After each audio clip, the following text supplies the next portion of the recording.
Boa noite, iniciamos a nossa web-aula na UC de Instalação, Operação e Manutenção de Sistemas de Refrigeração Industrial. Pois bem, Wellington, a gente estava conversando aqui antes, né, de iniciar a gravação. O último encontro presencial dessa UC, de fato, vai ocorrer no dia 12, né? Sim, no caso, o segundo dia 5 e o terceiro dia 12 de agosto. Certo. Então, devido a esse fato, para que ninguém saia prejudicado, a entrega fica liberada até o dia 13. Pessoal, de praxe, eu sempre dou um prazo maior para vocês, justamente para não prejudicar. Infelizmente, a gente tem sofrendo demais com essas mudanças do presencial, que dificulta para vocês e até eu que fico do lado de cá dificulta também, né? E nesse caso, eu não vou conseguir dar muito prazo, porque aqui, ó, a entrega de notas, eu tenho que fechar as notas de vocês no dia 11/8. E o encontro vai ser no dia 12/8. Então, assim, eu vou ter que entregar atrasado no dia 14. Eu tenho as métricas aqui de entregas, né? É lógico que não é culpa de vocês, mas espero que entendam que eu também não consigo dar muito prazo nesse caso. Então, sai a entrega do dia 6 e passa para o dia 13/8. Aí, no dia 14, eu já vou fazer as finalizações e começar a buscar quem está precisando de nota. Então, 13/8 é a entrega da UC dessa SAP aqui. Outro ponto, tem muitos alunos que no caminho, vai tendo percalços aí. Lembrando, última UC, nós estamos na última UC do módulo. Se quiser recuperar, é agora. Seja qual seja a UC, vamos ver aqui todos, ó. Seja eletrônica, seja manutenção de compressores, seja instalação, operação e manutenção de sistema de refrigeração comercial, ou instalação, operação e manutenção de sistema de refrigeração industrial, é agora a hora de recuperar, tá bom? Eu vou fechar as notas, vou ver quem precisa, vou mandar mensagem igual todo semestre, e o tempo é curto, né? A recuperação é bem rápida, então ela vai seguir aí no máximo até um dia 15, 16, e se você está devendo algo dessas outras três, né, anteriores, já faz, tá bom? Já vão fazendo aí que vai ser importante, quanto mais tempo melhor, né, para fazer. Então, de toda e qualquer forma, fica aí a entrega para o dia 13. Combinado, Wellington? Combinado. Você faz um favor de avisar no grupo os demais? Certinho. Aí então o Lucas entrou agora e o Júnior também, né? Show de bola. Boa noite, Lucas, Júnior. Bom,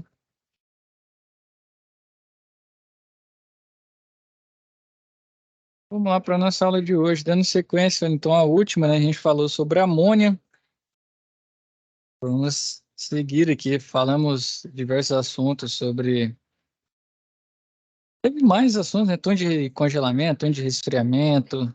Terminamos com amônia e dando sequência, né? Àquela aula aqui hoje sobre o recolhimento de amônia. Posteriormente, retirada de ar do sistema, degelo por gás quente,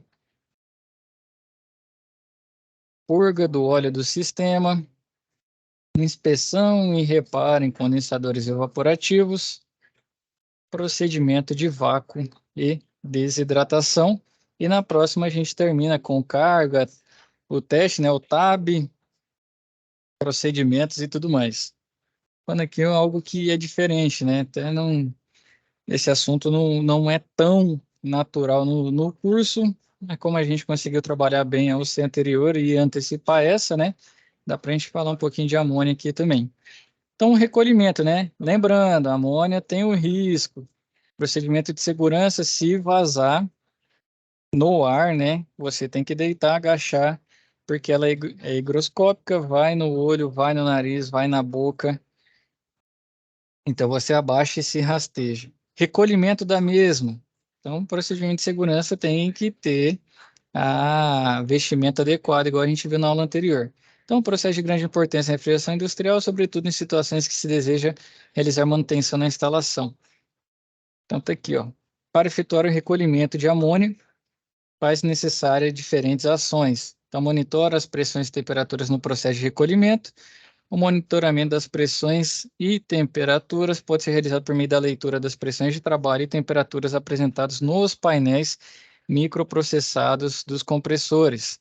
Outra coisa legal, se tiver, usa câmera termográfica, né? Como você já está trabalhando num sistema mais parrudo, maior, muitas vezes você tem a disponibilidade de ter um equipamento desse. Então, usa uma câmera termográfica aí para ir verificando. Então, é possível observar na figura anterior, né, as temperaturas e pressões que estão nesse painel aqui.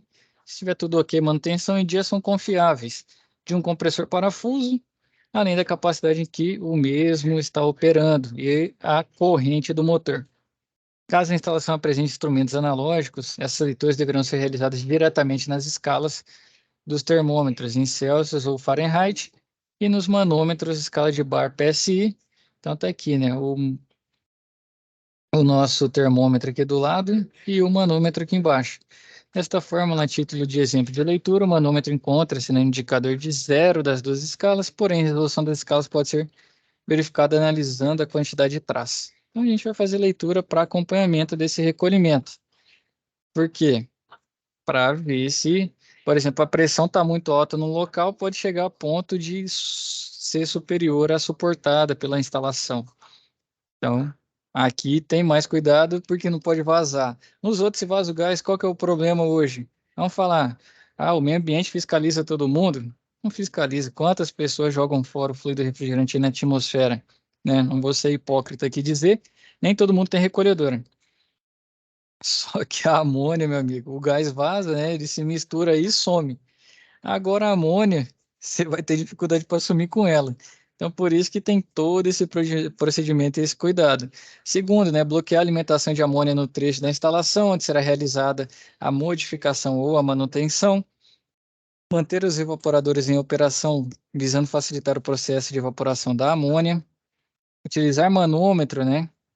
Aqui é a faixa de escala no trecho onde será esvaziado. Realizar o recolhimento de refrigerante até que a pressão no trecho seja inferior a 0 kPa e, se possível, reduzir a pressão interna, né, a menos 50 ou menos 60 kPa. Conversão de kilopascal para bar é que deixa eu ver, se não me engano, 1 kPa é igual a 10 bar. Não, não vai ser isso, não. Deixa eu lembrar aqui a conversão, só um segundo. Quando você estiver trabalhando de kilopascal para... Mas é algo assim. Tá dividindo por 10, né? É 1 kPa igual a 0,01 bar. Cada 1 kPa, 0,01 bar. Show de bola. Para ajudar nessa conversão, né? Depende muito do manual que você tiver e do instrumento. Manter o compressor responsável pelo recolhimento operando até a ocorrência de quedas por baixa pressão. A elevação da pressão pode indicar que o recolhimento ainda não está completo. Esse cuidado também, ó, de reduzir até menos 50, menos 60, que já popularmente conhecido como iniciar o procedimento de vácuo, né?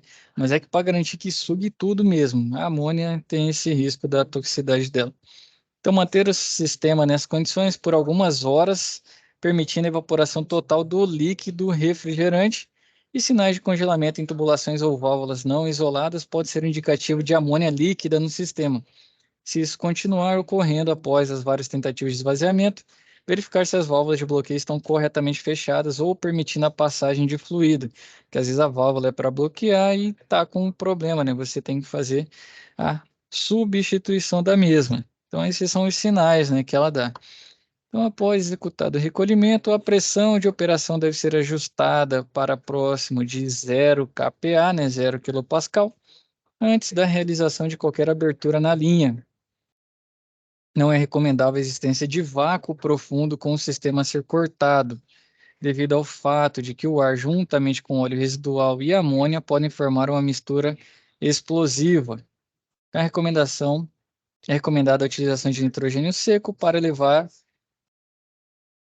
e aumentar a pressão a um valor pouco acima de zero. Então você tira ali do que seria já fundo de escala, né? Quando começa a ter uma pressão menor do que a pressão atmosférica, então você vem com nitrogênio completa para ele não ficar abaixo da atmosférica, justamente para quê? Evitar a explosão. Então, procedimento de segurança. E usa o que para fazer isso? Nitrogênio. E a retirada de ar do sistema. A presença de ar no sistema pode provocar perdas de desempenho da instalação, formação de gelo no interior do circuito e falha precoce nos componentes.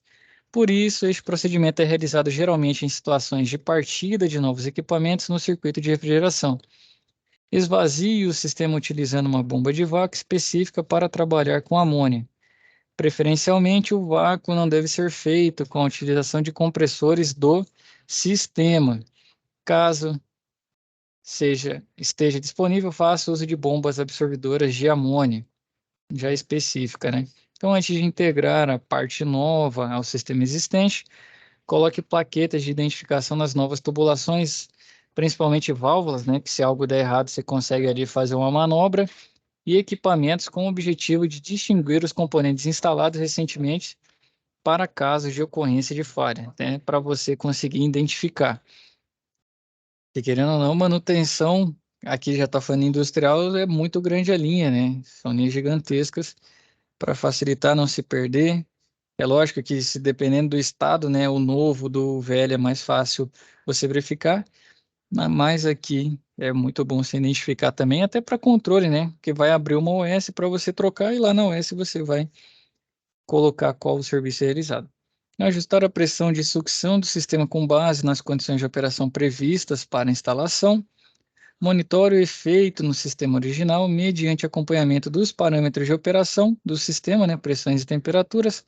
Ajuste e calibre os novos controles instalados, baseados nas condições especificadas pelo fabricante e condições operacionais da instalação, dependendo de cada caso. Outra coisa importante, aqui não citou, mas intrinsecamente, calibração também. Trabalhando com esse tipo de sistema, hoje em dia, se você já vai trabalhar com chiller, por exemplo, e um chiller já tem um custo elevado, né? Você vai trabalhar com chiller, os instrumentos é de extrema importância que estejam calibrados, que sejam instrumentos bons, de marcas confiáveis. Porque, querendo ou não, se você perde um ou outro sistema, vamos dizer, um compressor, apesar que o parafuso dura muito, mas vamos lá, um screw aí de 25 TR, um screw de 20 TR, o custo é muito alto. Além do custo para você fazer a troca, né? No caso aí já faz um overhaul do compressor, mas se fosse trocar, imagina o trabalho que se dá, o quanto de HH, manuseio, transporte, tempo de espera, máquina parada. Então, a calibração, a instrumentação é de suma importância.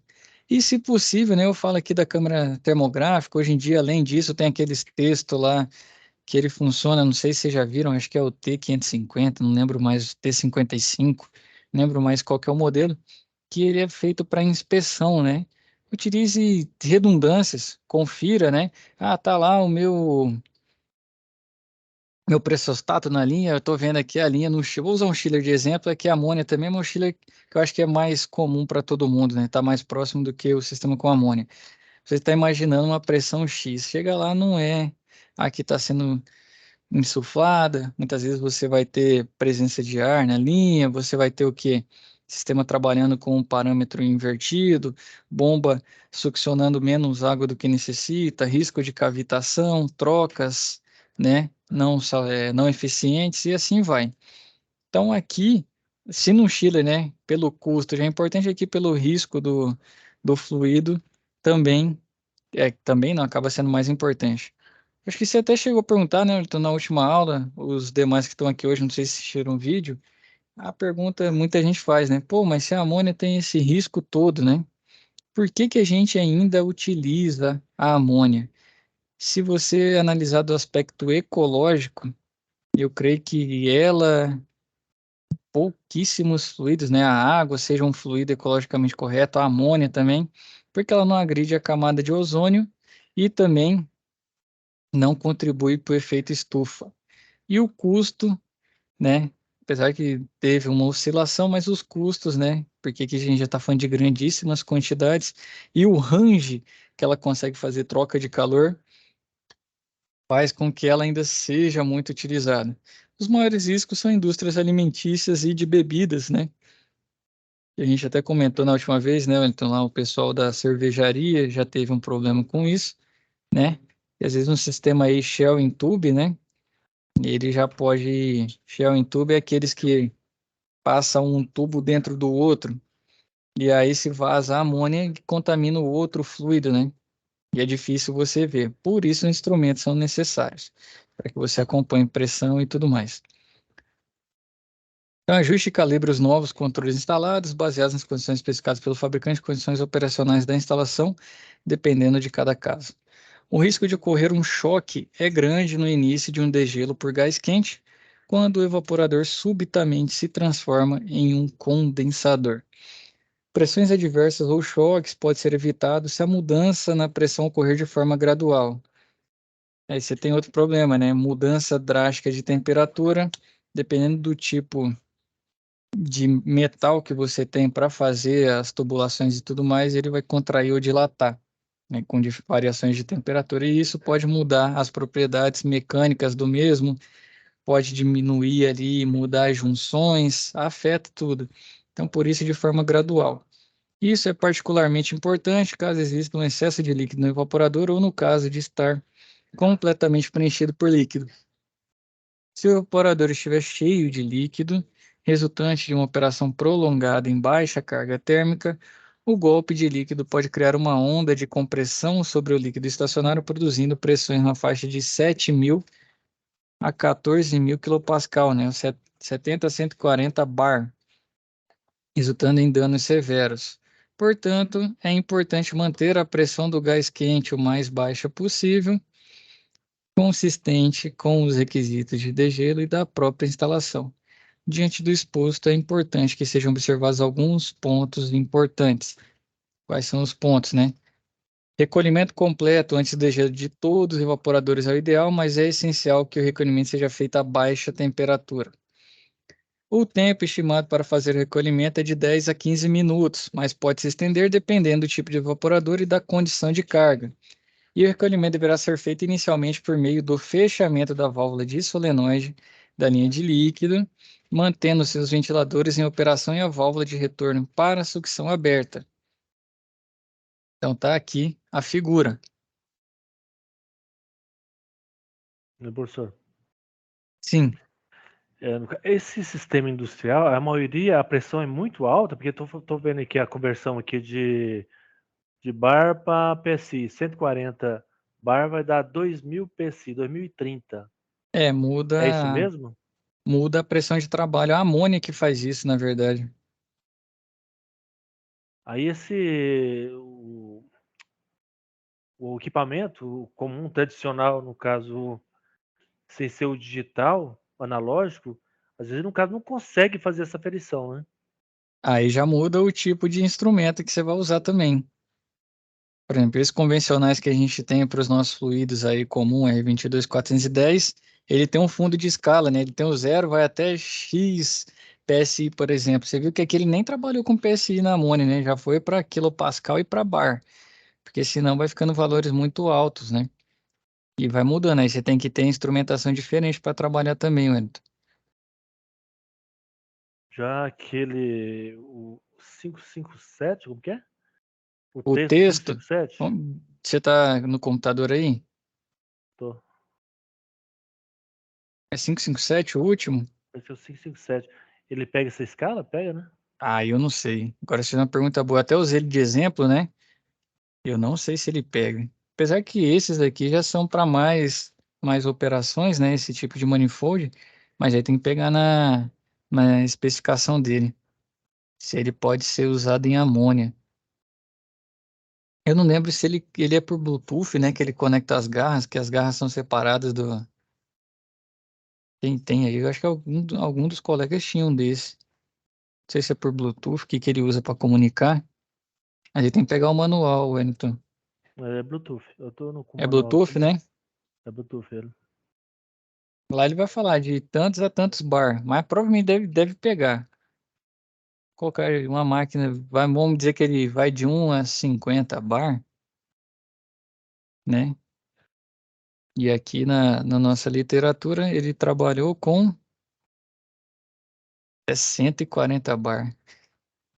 Esse É. aqui já é um golpe de líquido, né? Eu acho que a linha Ali não não dá, é né, no caso. essa pressão toda, não. Você vê que aí tá trabalhando, já tá diminuindo a pressão, né? Para 10 bar. Talvez chegue. Tem que ler lá qual que é a... E essa questão de pressão também vai mudando, né?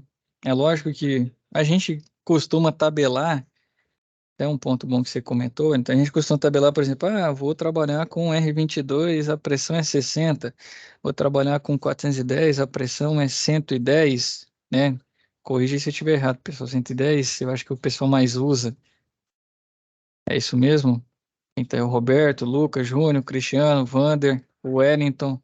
410 é mais próximo a 110, não é? A pressão de baixa? 400, 410, bastante, 100, 120, mais ou menos. 120, beleza. É. Provavelmente pode ser de 20, né? 120, né? Beleza. Então, muitas vezes a gente vai trabalhar buscando essas pressões para deixar o equipamento funcionando. E foi, eu não lembro mais em qual aula, eu acho que foi na outra turma, a gente estava falando sobre mecânica dos fluidos e entrou nesses cálculos, conseguimos trabalhar. Muitas vezes não é a pressão que. É lógico que o fabricante manda superaquecimento, né? Mas entra muita vazão mágica, entra muita coisa na conta para garantir que aquela pressão de 60 vai ser suficiente para o equipamento funcionar bem, né?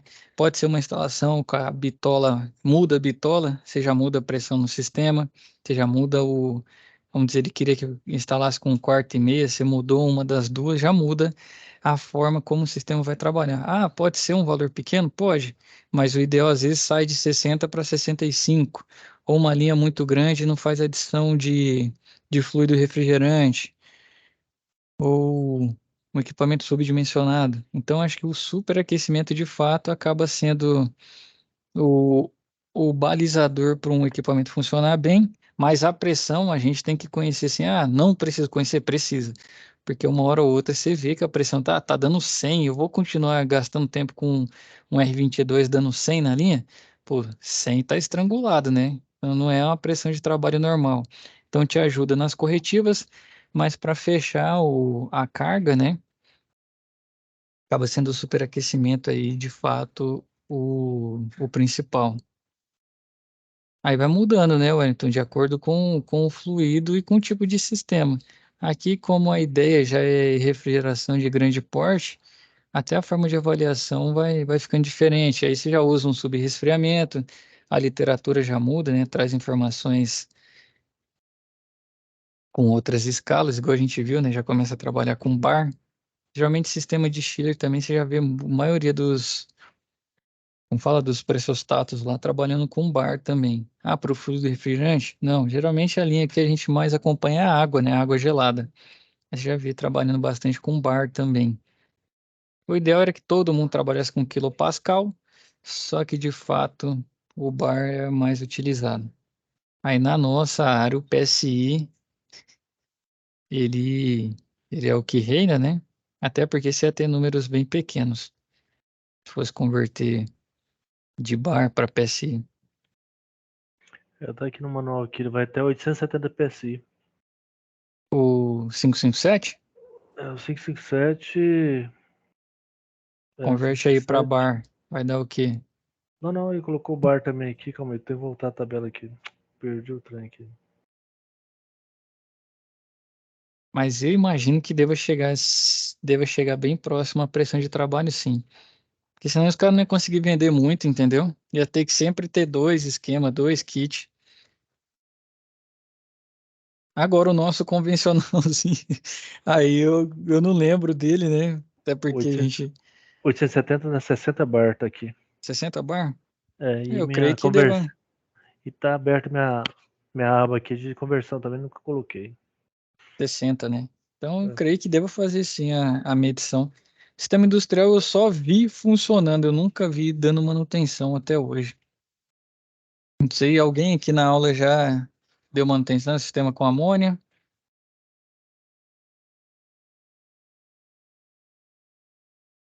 E O não Roberto já também? deu. O Já, Roberto já deu, Roberto? porque É porque ele trabalha com alta tensão também, é o pessoal lá da Celg lá. Nada a ver, tio, nada a ver. Geralmente o corpo técnico, da onde tem esse tipo de equipamento, é de dentro mesmo da indústria. Então vai ser um colaborador da indústria que trabalha com esse tipo de sistema e dificilmente ele é do mesmo meio da galera da parte mais comercial, da parte mais residencial. Então, uma vez eu conheci um cara que trabalhava no Arroz Cristal.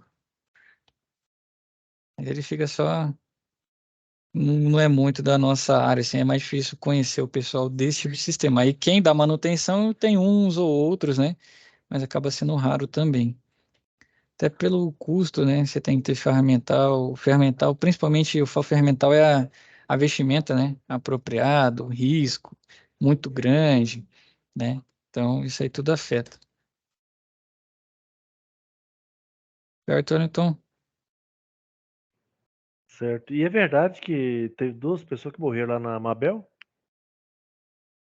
caraca, aí eu não sei. Você fala por questão disso?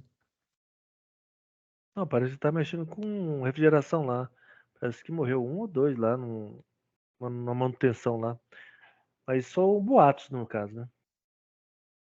Não sei, alguém mais sabe dessa história aí? Ora, sabia disso não. Também não tava sabendo, não. Foi por agora? Não, não, esse deve ter uns 5 anos. 5 anos, mais ou menos. A última fatalidade que eu sei foi até de um conhecido nosso. Foi um rapaz que ficou em cima do telhado, que ele morreu com o braço assim, esticado. Parecia que estava dormindo em cima de um telhado, morreu eletrocutado. Acho que foi no fim do ano passado. Aí é culpa do Roberto. Ali foi uma falta de Eu não cuidado tava. muito grande. Que a fatalidade era conhecido do pessoal lá da empresa. Cuidado que a gente tem que ter com a energia elétrica, né? Que é de extrema importância e se negligencia, pode ser que uma das vezes seja a última, né? E aí é triste demais. Beleza? Então, falando aqui sobre o degelo ainda, né? Em caso de túneis de congelamento operando em sistemas com compressores em booster, o que que o booster faz? Isso é muito comum em compressor de ar.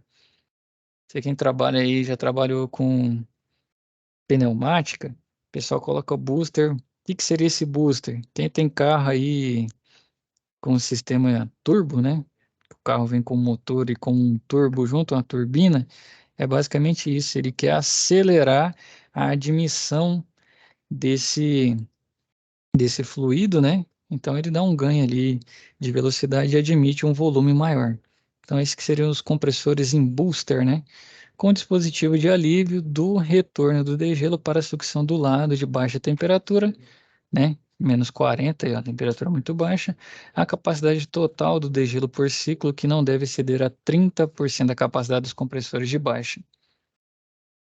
Caso este limite não seja observado, a pressão de sucção do lado de baixa se elevará, de modo que a temperatura de evaporação nos demais evaporadores do sistema ficará acima da temperatura do ar das respectivas câmeras ou dos túneis em operação. Com isto, estas serpentinas se encherão de líquido, pois não haverá mais transferência de calor na serpentina.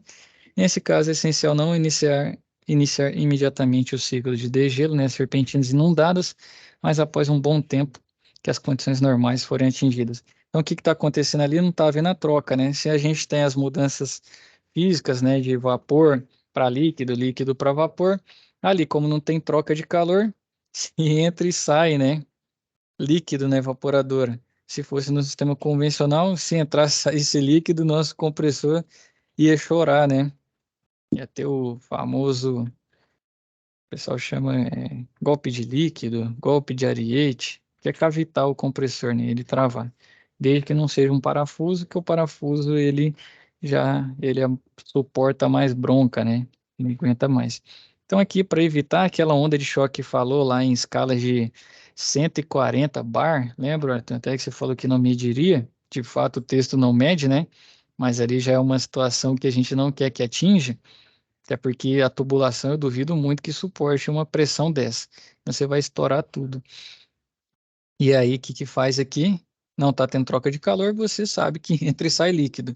Se está entrando e saindo líquido, você espera, né? Tenta retomar a condição normal para que haja evaporação, para evitar aquele choque, né? De pressão no líquido que está no estado estacionário dentro da tubulação.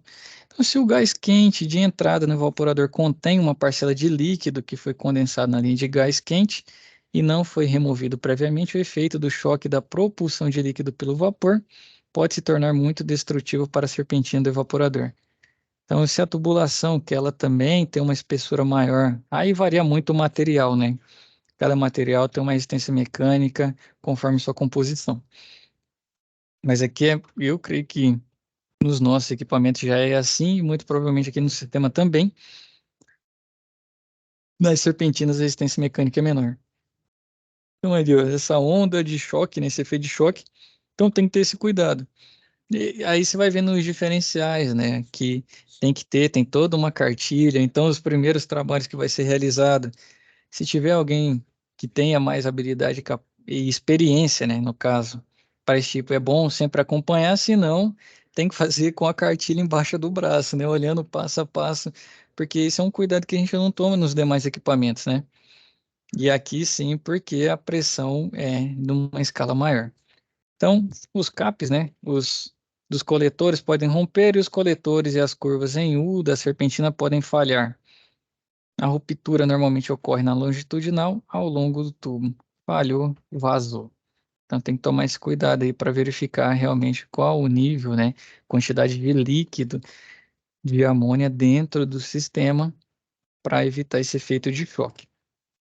E a purga do óleo, né? A maioria dos vasos de pressão não possui coletor de óleo recipiente que permite a drenagem desse óleo. Então, em geral, os vasos possuem apenas uma conexão no fundo dos mesmos e uma válvula simples de bloqueio manual. Este fato caracteriza a falta de segurança por se tratar de uma das operações mais corriqueiras em instalações que operam com amônia.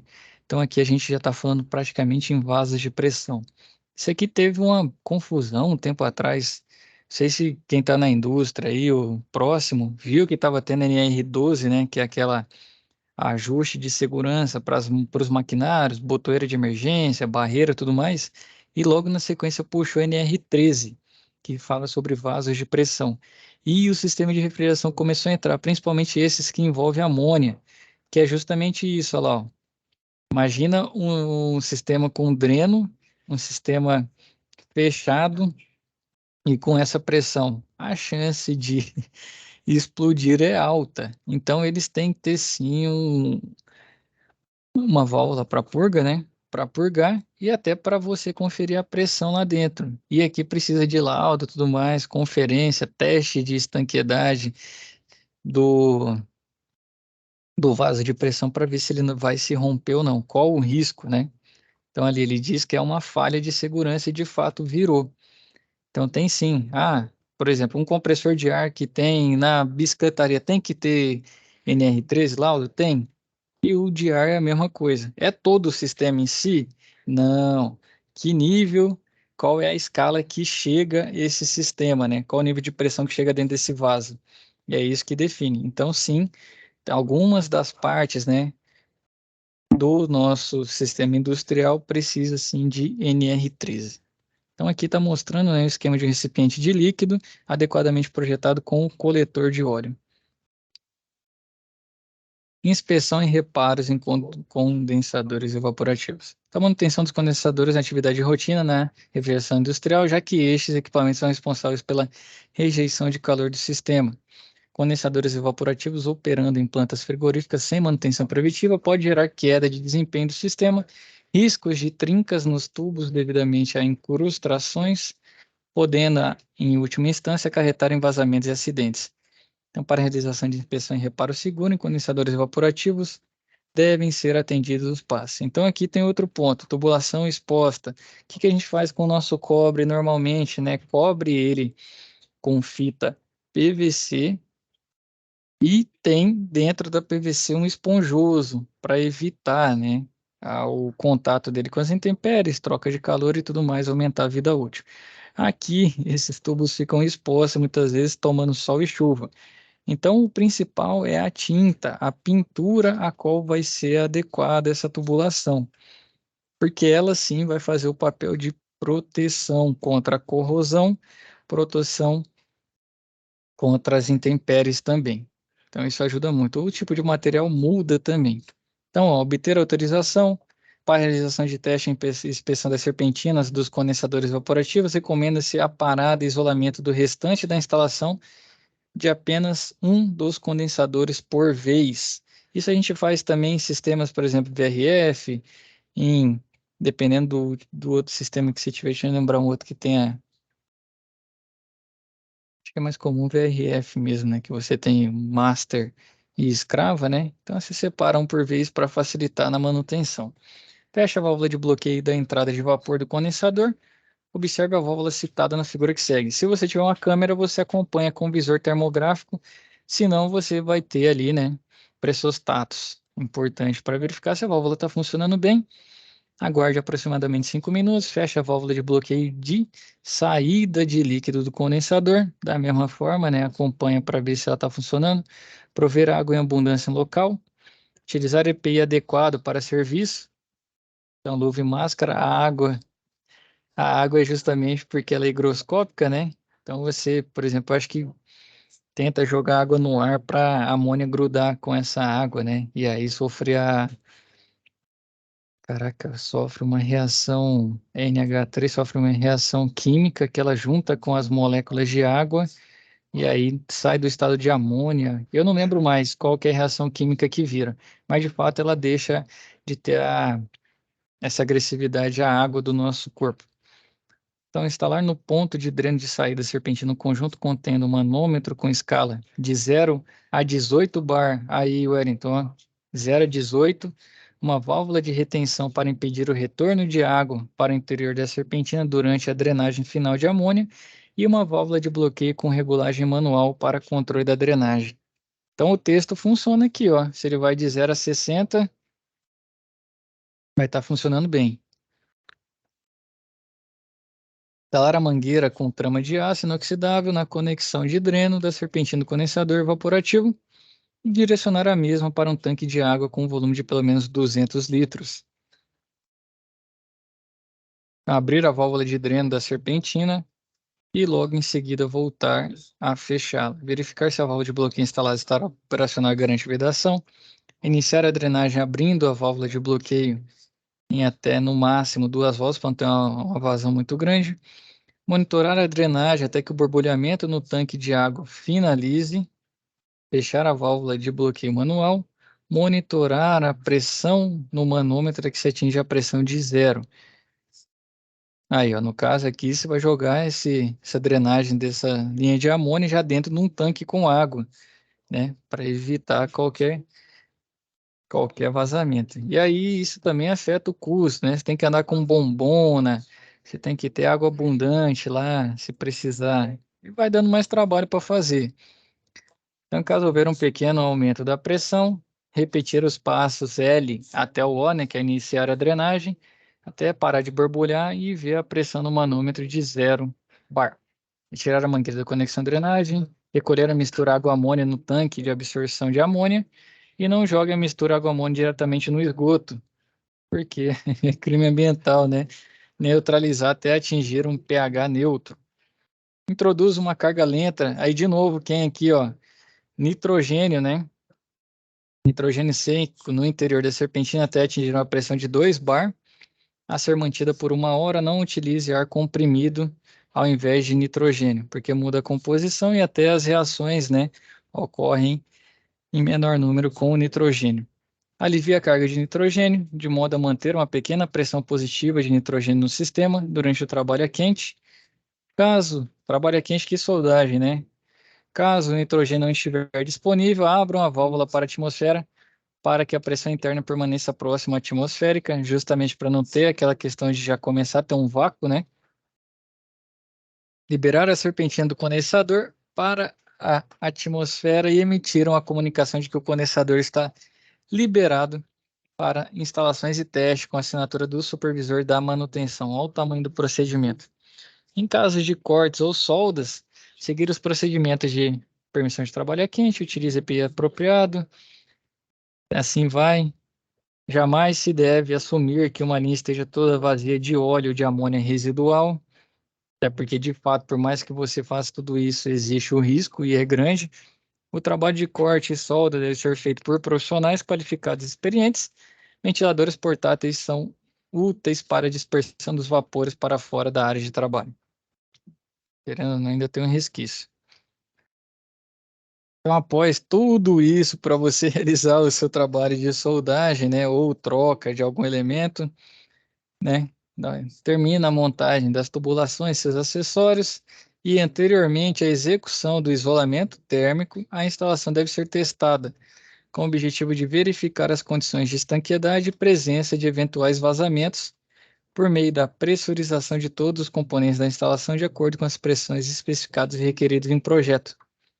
Os vazamentos detectados deverão ser reparados, sem exceções, e os eventuais materiais ou componentes defeituosos deverão ser imediatamente substituídos. A linha é grande, mas pensando no tamanho, né, fica até mais fácil encontrar vazamento. Imagina você ter um tubo lá de 1 polegada sem encontrar um vazamento. Mais fácil do que uma tubulação que você tem de 1/4, né, que é bem pequenininha, as emendas, tudo mais, ali é grandão, parrudo, maior, fica mais simples de trabalhar. E outra recomendação muito importante nos testes de estanqueidade está relacionada com a não utilização de oxigênio ou qualquer fluido combustível na pressurização do sistema. Então, no caso de sistemas com amônia, não é recomendada a utilização de CO2 ou fluidos halogenados para a pressurização do sistema ser testado. A recomendação mantém nitrogênio seco ou ar seco para testes de estanqueidade. Então, nitrogênio aqui, você vai andar com um caminhão quase, né? De nitrogênio para fazer parte a parte. Vácuo e desidratação. O procedimento de vácuo e desidratação deve ser efetuado após a obtenção da certificação de estanqueidade e anteriormente à aplicação do isolamento térmico e da carga de amônia. Então, esse sistema aqui, lembra aquele, não sei se vocês já viram aqueles detectores de gases, que alguns usam para detectar vazamento, funciona mais em sistema maior. Já viu a Mastercool faz, a Testo faz, vocês já viram? O Senai tem detector de gases também, né, de gás, né? Já Exato, utilizou na aula prática. já usou, né? Aqui na amônia, do mesmo jeito. Você vai ter aquela, parece uma pistolinha lá na empresa tem, mas a gente usou pouco até hoje. Para sistemas menores não funciona tanto, é sempre quando tem algo maior. Mas, como fala?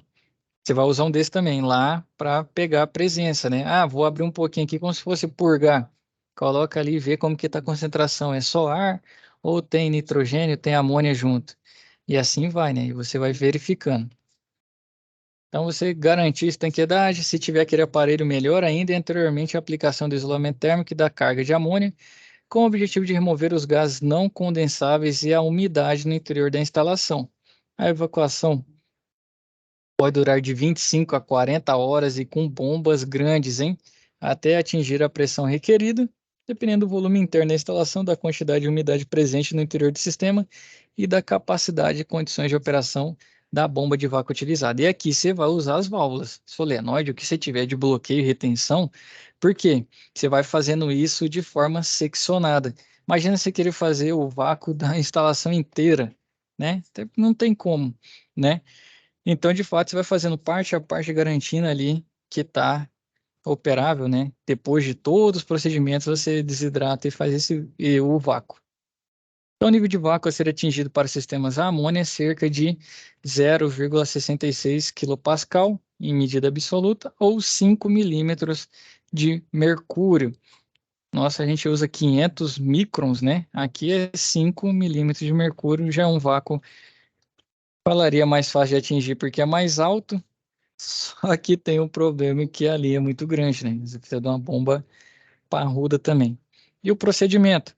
Conexão da bomba durante o processo de válvula deve ser realizado por meio da válvula de carga, utilizada na descarga da tubulação do recipiente líquido, utilizando para essa tarefa o tubo de aço carbono ou a mangueira flexível. Lembrando, aqui a mangueira só vai fazer o vácuo, mas de toda e qualquer forma você precisa de mangueiras boas, não vai usar qualquer uma não. Inicia-se a evacuação, sendo a pressão monitorada por meio do vacômetro. Será possível observar que a pressão no interior do sistema irá decrescer rapidamente até cerca de, vou usar milímetros de mercúrio, que é o que a gente usa mais, né? 20 milímetros de mercúrio, ou ligeiramente abaixo desse valor. Até esse momento, apenas o ar e os gases incondensáveis foram removidos. Em seguida, a pressão passa a diminuir mais lentamente devido ao processo de evaporação da água presente no sistema. É recomendável verificar os pontos baixos da instalação, locais onde pode haver o enclausuramento de água, né? A água fica presa ali no fundo. Então, nesses pontos, recomenda-se efetuar o aquecimento dos mesmos de modo a acelerar o processo de evaporação. Mais uma coisa diferente que a gente não faz nos nossos sistemas convencionais é isso. Ah, tem ali uma região mais baixa, tá mais difícil fazer o vácuo. Você vai lá e aquece a tubulação, não vai aquecer numa temperatura que chegue a mudar. No caso aqui, já estão falando de aço carbono, né? Aço carbono já tem temperaturas acima de 1.200 graus Celsius para você mudar ele de fase. Mas a água você não precisa de tudo isso, né? A água, colocar aí acima de 100, você já começa a acelerar o processo de evaporação ou já evaporar ela.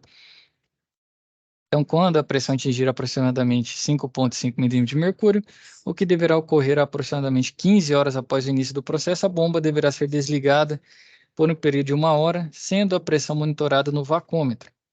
Um eventual aumento da pressão indicará a evaporação da umidade que ainda se encontra no interior da instalação. Nesse caso, deve-se dar continuidade no processo por mais de 10 horas, desligando a bomba novamente após esse período para uma nova verificação da estabilidade. Quando a gente faz os nossos sistemas também, o finalzinho ali para chegar no 500 parece que demora uma eternidade, né? Então, provavelmente é isso, a umidade que está ainda sendo evaporada. E aí, apesar que não sei se todo mundo faz com vacômetro, né? Esse dia atrás estava conversando com um parceiro lá, o cara falou, não, é 20 minutos de relógio, tchau, obrigado. Tem os dois pontos, né? No caso dele, ele fazia muito para o comercial e se ele gastar muito tempo, ele tem que cobrar muito mais caro a instalação. Ô, Roberto, Você é o Hélito que faz assim? não era ele não, mas 20 minutos. E se às vezes você tem um sistema que tem que corrigir muita coisa para chegar no 500, né? Tem fabricantes usando 750. Essa semana atrás eu fiz o da Midea, eles usam 500 ainda, 250 a 500. Então isso vai variando. Mas o Pois finalzinho é o é, que mais... professor. Ah, pode falar, Roberto. Lá na sala, lá na sala, lá no Senai, na última aula que a gente tivemos lá, a gente teve essa dúvida lá. O professor falou pra gente, não, hoje, muitos fabricantes utilizam 750, então vocês podem deixar. Eu tava dando trabalho para alcançar os 500 lá, aí depois nós descobrimos que era um vazamentozinho na válvula de expansão que tava tendo lá, e colocamos uma porca lá, até baixou mais um pouco, mas deu trabalho danado. Ele até falou, não, a maioria dos fabricantes hoje já tá exigindo 750 mesmo. Se não me Então pode engano, deixar. eu vi o manual da... Foi a Grato ou foi Filco? Um dos dois estava de 500 a 750. O da Midea é 500, porque eu fiz o treinamento. Não sei se já fizeram o Midea Play lá. Tem bastante treinamento. Eu fiz o da carga de fluido foi na semana anterior. E lá eles ainda estavam me ensinando com 500.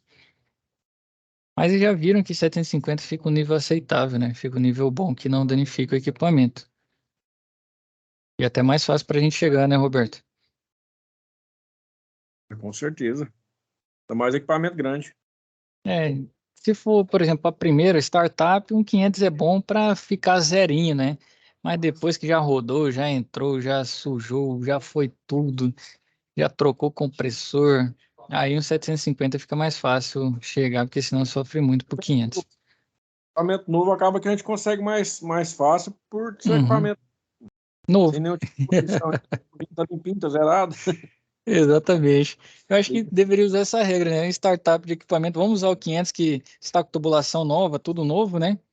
Depois, meu amigo, que já teve um bocado de instalação de reoperação do sistema, 750, creio que fica um nível aceitável. Posso me defender do Roberto aí, professor? É agressão aí, eu vou ter que responder ele aí. É o seguinte, o meu professor lá no YouTube lá, ele fala que tem que ficar 20 a 30 minutos. Eu fico 30 minutos fazendo vácuo. Não tem aparelhagem? A aparelhagem é cara. O vacômetro é caro, Falei, né?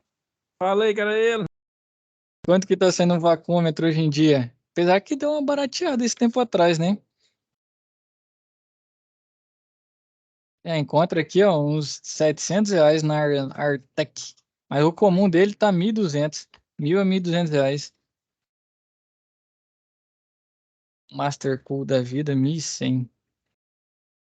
O custo dói muito, né?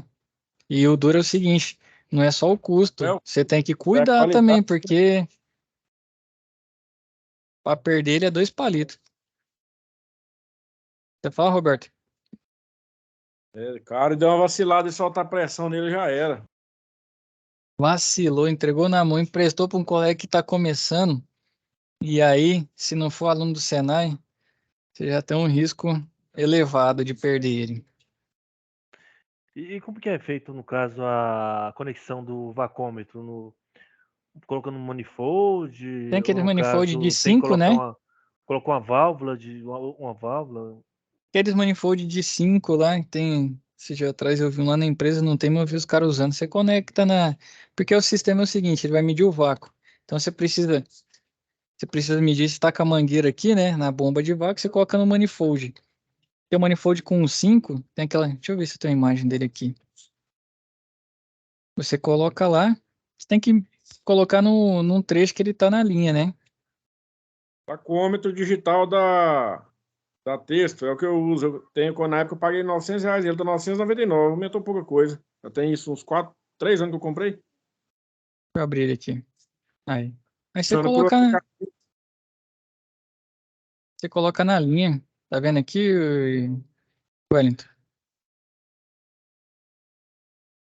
Sim, eu tô vendo. Ô, Roberto, leva ele lá pra aula no sábado lá, que eu vou fazer um teste nele. Vou ver se eu queimo essa miséria desse trem aí. Você viu o preço aqui, né? Já que você falou que vai queimar, não vou levar mais não. Tá até de plano levar, mas depois dessa aí, Você viu o preço da criança. Querer arrumar uma confusão desse tamanho aqui. 5 1.100. sensores e o professor Ah, da Texto, você consegue trabalhar com ele pelo aplicativo, é o que eu uso, R$ 999. aí o nível de automação já tá elevado, né? Por aplicativo é por Bluetooth, né? É, Bluetooth. Lá na empresa tá para comprar um texto desse para inspeção tem uns 300 anos e não aprova. Que aí tem um Aí é kitzinho que vem com funcionário tudo, né? equatorial. Aí já é diferente, né? Outra pergunta, professor. Tudo Sim. bem, coloca na linha, certo? No caso, o vacômetro, né? Uhum. Você instala ele lá e faz o vácuo. Aí depois você tem que colocar fluido na linha, né? Aí Passa sem por ele? ele também ou tem que tirar ele? Não, tira. Você Mas quando você finalizou o tira, vácuo, mas quando você tira ele, não pode dar problema no vácuo que foi feito? aí você fecha a válvula lá da. Você vem com a mangueira nele, da mangueira, por exemplo, na bomba de vácuo, ou geralmente usa mais com manifold, né? Você vai lá e fecha na própria válvula de serviço da máquina. aí é aquela questão que o Mas nesse professor caso aí tem que pôr antes do manifold, né? Uhum, hein? sim. É aquela questão na sala de aula que o professor falou pra gente que as válvulazinhas da ZL não compensa, não convém. É Não onde que convém, suporta? perde o vácuo. Você coloca o vacômetro na válvula ZL e liga o vacômetro, você tem os registros que vai fechar. A válvula ZL vai fechar o vacômetro e vai fechar a bomba de vácuo. Ah, ZL, né? Aí o professor lá na sala de aula disse que não, disse que aquilo lá é ilusão, é engana trouxa e que é Mas para aí ele ia, custar. ele ia fazer a carga com vacômetro? No caso, a gente na câmara fria lá, a gente fez a inserção de nitrogênio, né? Uhum, Pra verificar o vazamento. A gente retirou o nitrogênio, colocou o vacômetro e fez as bombas de vácuo e fez o vácuo. E certo. aí a gente citou a válvula ZL lá para ele, que facilitava o processo, porque já conectava tudo próximo ali, não tinha perca Uhum, de tem que terminar esse processo. Porque a válvula ZL tem como você fechar os registros do vacômetro e da bomba, né? De vácuo. Ele, não, uhum. isso é só para jogar dinheiro fora, engana trouxa, pra enganar os técnicos. Ah, beleza, então tá bom. Ele foi lá e fez o vácuo. E aí, ele faz a carga de gás com o vacômetro? Vocês fizeram com o vacômetro na linha? Tirou o vacômetro, aí. Mas aí não perdeu o vácuo? E isso aqui a gente tentou explicar para ele não entende. Porque você imagina o seguinte, A vamos gente voltar colocou para manifold, McFlu. Vamos pensar. McFlu, o que que acontece? Pressão. Pressão não vai do que está mais para o que está menos? Ele não sempre vai tentar equilibrar? sim. Se você tirou ali a mangueirinha do manifold, do vacômetro, o que que vai acontecer com o ar na hora que tá entrar para a tubulação, porque lá a pressão está muito baixa, está mais baixa do que a atmosférica? A gente utilizou lá no processo, lá a gente utilizou o manifold, né? Uhum. E colocamos o vacômetro do manifold. Só porque eles que funcionam, porque vai fechar a válvula do manifold e não vai perder. Mas e a hora que você tira a mangueira lá do equipamento? A mangueira que liga o manifold lá no equipamento. Vamos lá então, saiu da válvula de serviço, mangueira até o manifold, e do Isso, manifold, aquela do meio, né, geralmente amarela, até na bomba de vácuo. isso. O vacômetro ficou na No terceira. manifold. Ficou junto? O vacômetro ficou junto aonde? Do manifold. Ficou no manifold. Aquele de Então é quatro aquele vias. de 4 vias, né? Ah, então aí sim. É com esse tipo de manifold, tá? Aí você Ah, fechando o mas manifold, né? mesmo ali, vai ter aquela perda ali da mangueira Da ali, a mangueira, né? mangueira, vai ter perda. É, com E esse tipo de manifold, Wellington, dá. Deixa eu abrir outra imagem dele aqui. a válvula ZL fica bem mais próximo da entrada ali da válvula de serviço, então eu acho que a perda é muito menor. Mas não pode colocar o vacômetro na linha de alta também para medir? Você vai abrir tudo. É, o É no, manifold vai. é, não, tô falando assim, no caso no manifold tradicional, aquele mais baratinho e tal. Aquele que eu tenho aqui, que eu paguei R$ 50 dele. Ele tem a baixa e a alta, né, no caso. Ele Na passa. alta, na Ele alta tem não pode três, né? colocar 3 vias, o seu. Deixa o serviço, né? O meio do serviço, né? E eu a abrir a alta e a imagem baixa, aqui. né? Aí Deixa eu abrir a colocava imagem. o vacômetro na linha de alta e a linha de baixo conectada no sistema. Nesse caso, não teria que ter pelo menos uma válvula bola ali na conexão da tubulação de alta com a mangueira?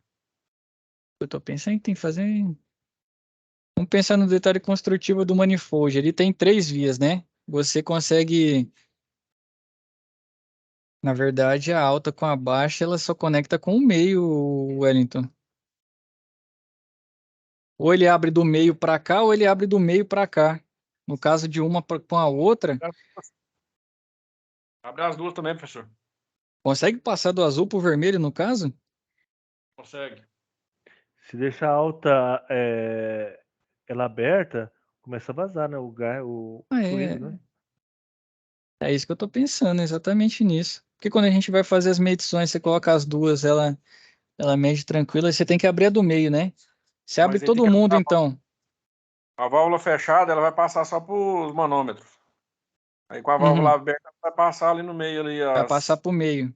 Isso. Vai sair nas duas válvulas, do meio para as Ah, duas. é verdade. Se abrir todo mundo, o meio não consegue controlar para qual que vai, né? Aí Não. abre tudo. Tá certo. É, tem que fazer esse teste, Wellington. Ele vai medir o vácuo ali naquele ponto, né? Como a bomba vai estar succionando, succionando, succionando, vai ter uma medição ali. Ah, vou mexer meu TCC aqui um dia aqui. Fazer o trabalho final, né? Verdade. Se abrir todo mundo, eu creio que ele consiga se medir. Até porque o corpo é pequeno, né? Aquele corpinho ali é pequeno. O mais natural é. Deixa eu ver aqui, ó. O mais natural é esse aqui, ó. Eu fui clicar, levou pro link. Compartilhar a tela. Esse aqui é um deles, né? Cadê? Aí de novo. É esse tipo de manifold aqui, ó. Vamos abrir todos. Com o vacômetro. Abriu todo mundo aqui, ele deixa passar, né? Ele deixa daqui para o meio e deixa daqui para o meio. Abriu tudo, passa todo mundo. Aqui, ó, uns já com esse sistema, Wellington. Aqui já é o digital, né? Mas aqui você tem a possibilidade de colocar o vacúmetro aqui mesmo, ó.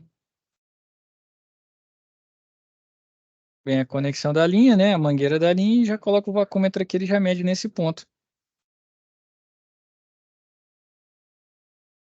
Ó, o 557 aqui. Da mesma forma.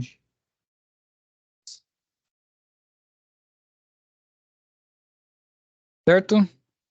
Esse 557, no caso, ele tem 4 entradas nele aí, né? Entrada e saída, né? 4, né? Uhum. 4 encaixes nele aí. São 2 independentes?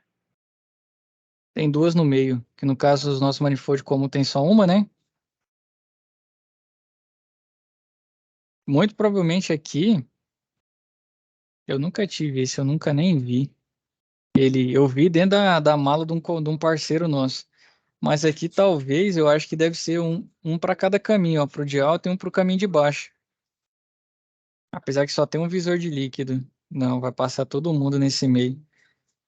O senhor tá igual o meme lá, ó. Eu nunca nem vi. Esse eu nunca nem vi, não vou mentir pra você não.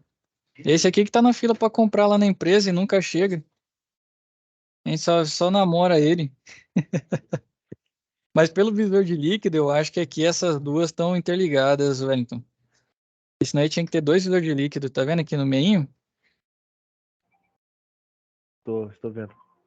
Então Calma aí, tem uma provavelmente emergência ali. Deixa eu levar o meu menino pra dormir ali. Calma aí, rapidinho eu volto. tá. Deixa eu ver ele maior aqui, ó. Tem só um visor de líquido. Eu acho que não é independente de cada uma dessas saídas do meio, não. Se alguém tem esse 557 aqui, eu já vi operando.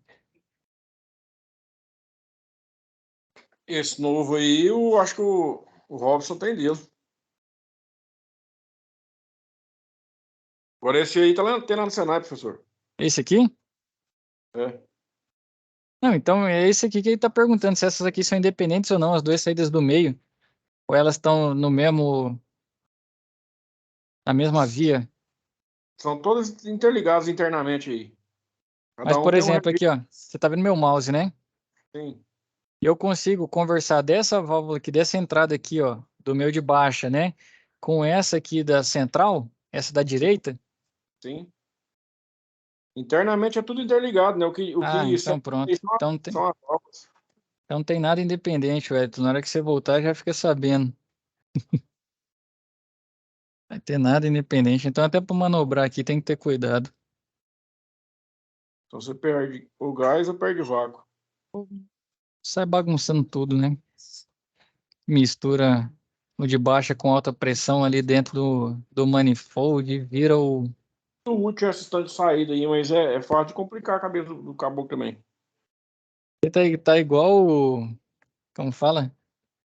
Tá igual esse dia nós estávamos estudando hidráulica e pneumática aqui, tá do mesmo jeito.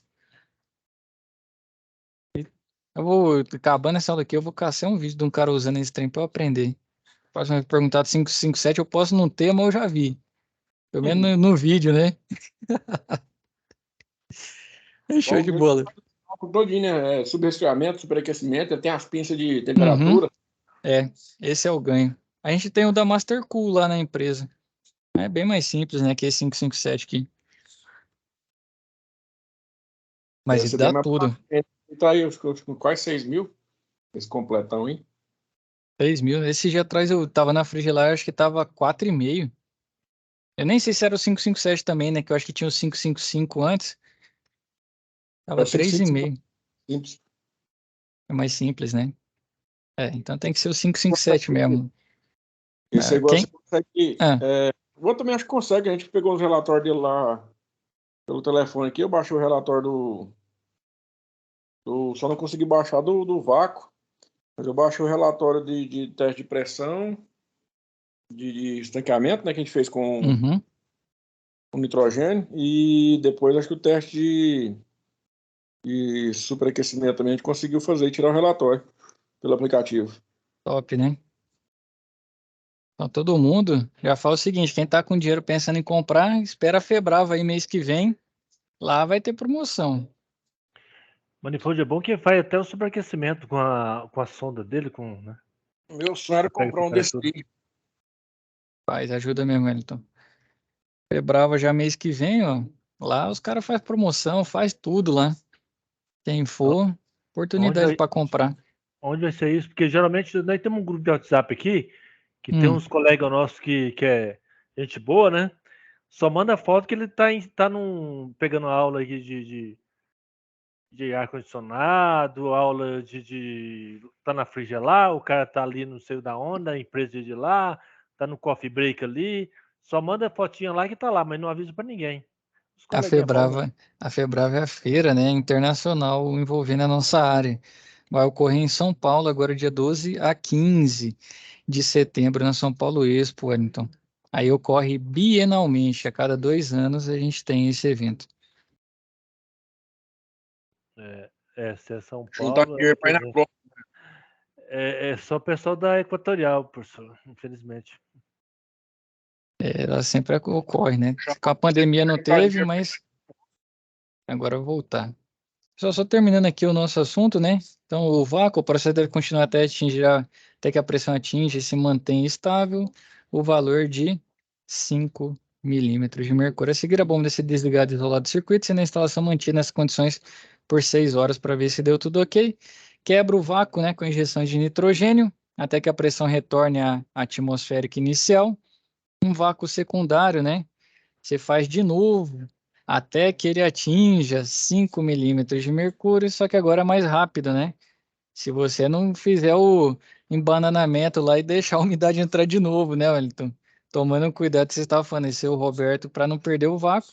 Faz o vácuo secundário aqui no sistema de amônia e depois vem a parte de carga que a gente segue na próxima aula, né?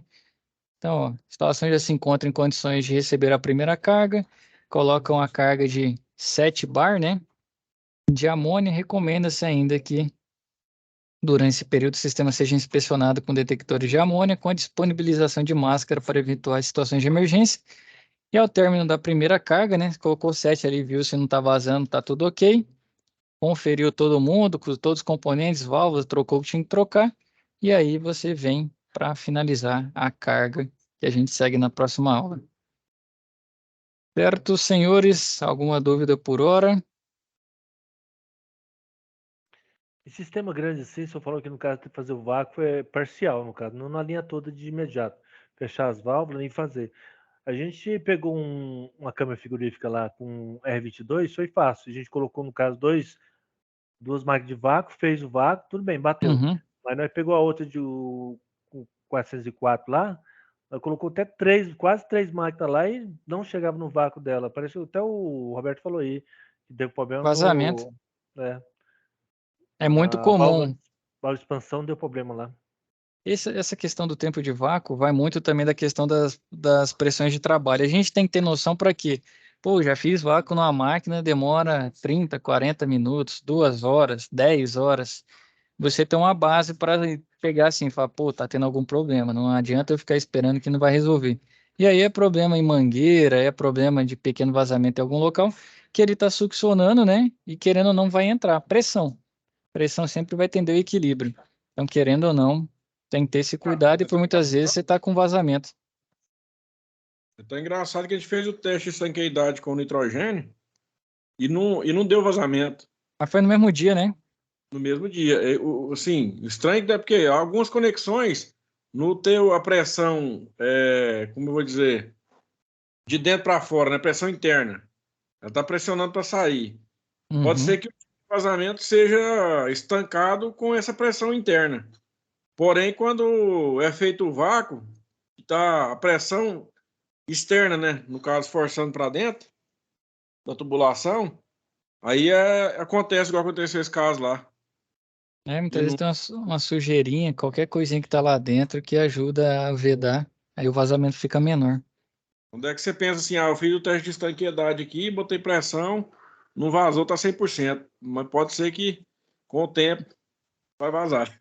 Mas esse caso aí é exceção, né? Não é o natural acontecer. Vocês pegaram bem um caso de exceção mesmo, né? Que é uma particularidade, a chance disso acontecer uma a cada 30, 40, 50 máquinas que você fizer, 100 máquinas, que é de dentro para fora não vazar e de fora para dentro entrar. O mais comum é quando não bate vaca, a própria mangueira da máquina tá com um problema, né? Conexãozinha ali das válvulas de serviço com a mangueira tá ruim, não fez legal. O mais comum é isso. E a Aí tá. mangueira vazando. Mas é isso. Pessoal, alguma dúvida por hora? Seguimos? Pode seguir, professor. Ah, então, show de bola. Agradecer a presença dos senhores aí, estourei o tempo um pouquinho, mas é para o nosso bate-papo aqui, trocar ideia. Beleza? Agradeço a presença de cada um, todo mundo aí. Boa noite, boa semana, fique com Deus e até nossa próxima web. Professor, Sim, só uma Ô, pergunta. professor. sim. O Roberto vai falar? Como que é? Não, o Roberto parece que caiu já. A linha dele caiu. Professor, no caso eu peguei e fiz, no caso, aquele relatório para Uhum, fazer, no caso, com Cool Selection 2, né? uhum, O que acontece? Eu fiz aqui, eu peguei o catálogo aqui da unidade condensadora, da evaporadora, controlador, solenoide, válvula de expansão. O senhor fez na primeira aula lá que tinha que colocou no Google achar o valor de mercado e tal. Precisa colocar valor? Não, é só no caso a peça, só no caso o componente e destacar um catálogo só no relatório? pode ser, não precisa do valor, não. Até fazer Porque pesquisa de mercado, né? Não vai precisar, não. Então, alguns que vai dar trabalho para encontrar, que tem fabricante que não deixa fácil. Ainda mais essas que você vai comprando particionado, você tem que ligar em representante, aí o representante vai te passar. Então não precisa do valor, não. eu não estou encontrando valores, não estou encontrando. Ainda Você tem mais que essa ligar. unidade condensadora, eu não estou encontrando. Que você fala que tem na Frigelar, mas só que no catálogo da Frigelar você não encontra, né? É, tem coisa que você não vai encontrar. Tem coisa que é só ligando mesmo. Então, para evitar esse acréscimo de trabalho, não precisa do valor, não. Ok. Fala, Roberto. Não, só começou a despedir, eu despedi também. Ah, liberar para o Wander, então. Eu acho que alguém vai perguntar do prazo de entrega, né? Quem não estava aqui no começo, o Wellington deu, como fala, boas razões aí. Ficou para o dia 13. Então, entregue de todas as atividades, dia 13. Isso. Só não O vou mudar Roberto lá a tá oficina. gostando desse trem aí, que ele tá devendo nossas atividades. Roberto tá mala. Isso é para deixar vocês agoniados. Nossa do céu, pelo amor de Deus, Roberto. Você viu que Entregar o relatório... como o professor disse que é dia Ah, é. 13, agora eu vou deixar para entregar dia 10. Ih, meu Deus Eu do já vou céu. aproveitar o seguinte, pessoal, é essa a última UC, tá? Então, a gente está finalizando o módulo, está devendo em algumas outras, das outras 3 lá, dá uma olhada, já vai fazendo, porque vai ser só semana que vem, e vai ser rápido. Então, se estiver devendo muita coisa aí, já faz, já aproveita, me chama na plataforma, que eu já vou liberando o envio. Professor, tá complicado o seguinte, como eu faltei uma aula lá e o pessoal falou que ia passar uma atividade lá, e eu não sei se eu fiquei de recuperação acho que foi na última UC que teve. E o duro é que se foi só a falta de presencial, só resolve com a escola mesmo. Mas aí eles não resolvem, já conversei, mas Eles tinham uma data que era para o dia 12 ser a recuperação. Agora já mudou tudo, né? Tem que perguntar para eles lá. Dia 12 vai ter outro momento presencial, Everton. Exatamente.